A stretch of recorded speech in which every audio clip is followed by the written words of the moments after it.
ধনসম্পত্তির বিচারে দেশের বর্তমান মুখ্যমন্ত্রীদের মধ্যে দরিদ্রতম বাংলার মুখ্যমন্ত্রী মমতা বন্দ্যোপাধ্যায়। দেশের সবচাইতে ধনী মুখ্যমন্ত্রী অন্ধ্রপ্রদেশের চন্দ্রবাবু নাইডু। বেসরকারি সমীক্ষক সংস্থা এডিআর এর রিপোর্টে এই তথ্যই উঠে এসেছে।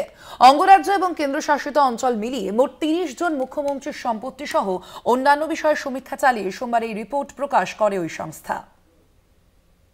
তৃণমূল নেত্রী তথা বাংলার মুখ্যমন্ত্রী মমতা বন্দ্যোপাধ্যায়ের অনাড়ম্বর জীবনযাপন বরাবরই রাজনৈতিক মহল তো বটেই, আমজনতার কাছেও চর্চার বিষয়। দীর্ঘদিনের সাংসদ, কেন্দ্রের মন্ত্রী হিসেবে তাঁর প্রাপ্য পেনশন তিনি তোলেন না। নিজেই একাধিকবার সে কথা জানিয়েছেন তিনি।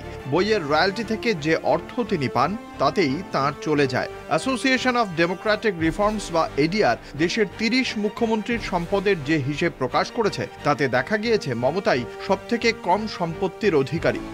ওই রিপোর্ট অনুসারে বাংলার মুখ্যমন্ত্রীর মোট সম্পত্তির পরিমাণ মাত্র ১৫ লক্ষ টাকা। দেশের ৩০ মুখ্যমন্ত্রীর মধ্যে ২৮ জনই কোটিপতি। মমতার পরেই কোটি টাকার কম সম্পত্তির মালিক জম্মু কাশ্মীরের মুখ্যমন্ত্রী ওমর আবদুল্লাহ। তাঁর সম্পত্তির পরিমাণ ৫৫ লক্ষ টাকা। বাকি সবাই কোটিপতি।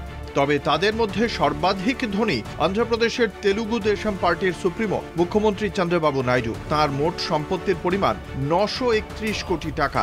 ধনাঢ্য মুখ্যমন্ত্রীদের মধ্যে দ্বিতীয় স্থানে রয়েছেন অরুণাচল প্রদেশের মুখ্যমন্ত্রী পেমা খান্ডু, যাঁর সম্পদের পরিমাণ ৩২২ কোটি টাকা। কর্ণাটকের মুখ্যমন্ত্রী সিদ্দারামাইয়া ৫১ কোটি টাকার সম্পত্তির অধিকারী। ধনীদের তালিকায় তিনি তৃতীয় স্থানে। উত্তরপ্রদেশের মুখ্যমন্ত্রী গেরুয়াধারী যোগী হলেও তিনি কোটিপতি। তাঁর সম্পত্তির পরিমাণ ১,৫৪ লক্ষ টাকা।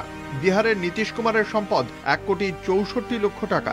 দিল্লির মুখ্যমন্ত্রী অতিশী মার্লেনার রয়েছে ১,৪১ লক্ষ টাকার সম্পত্তি। তবে দেশের ধনীতম মুখ্যমন্ত্রী চন্দ্রবাবুর ঋণের পরিমাণ প্রায় ১০ কোটি টাকা। সর্বাধিক ঋণ রয়েছে পেমা খান্ডুর, তার ঋণ ১৮০ কোটি টাকা। দেশের ৩০ জন মুখ্যমন্ত্রীর মধ্যে ১৩ জনের বিরুদ্ধে ফৌজদারি মামলা রয়েছে, যাদের ১০ জনের নামে খুন, অপহরণ সহ নানা গুরুতর ফৌজদারি অভিযোগ রয়েছে বলে এডিআর রিপোর্টে সরকারি নথি উদ্ধৃত করে দাবি করা হয়েছে। কলকাতা টিভি।